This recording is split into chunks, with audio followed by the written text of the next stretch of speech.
We are building modern ruins while a 2,000-year-old temple quietly laughs at our engineering.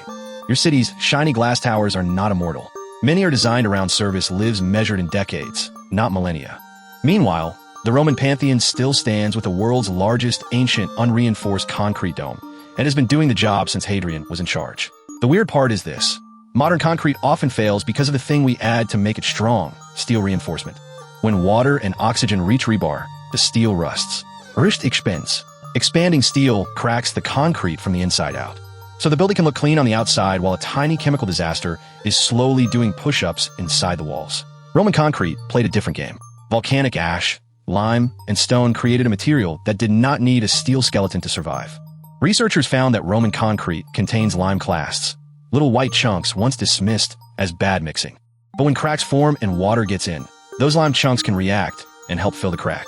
The wall basically carries its own repair kit. In seawater, some Roman concrete can even grow tough mineral crystals over time. Modern concrete panics. Roman concrete says, add seasoning. That is the difference between efficiency and resilience. Modern towers are thin, flexible, optimized, and expensive to maintain.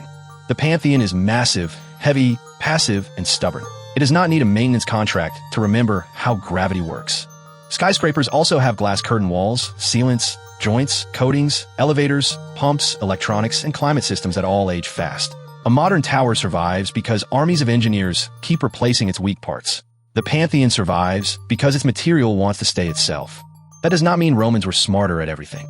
It means they optimized for a different world. Thick walls, compression, gravity, and time. We optimize for speed, height, rentable floor space, and return on investment. Brilliant, yes. Eternal, absolutely not. And this is why modern material scientists are studying Roman concrete again, because the ancient trick could help build greener infrastructure today. True sustainability is not replacing a building every 50 years. It is building something so while your great-great-great-grandchildren are still annoyed by the stairs.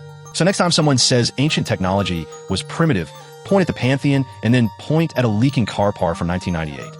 If this made you look at concrete differently, hit like, subscribe, and share it with someone who thinks shiny always means better.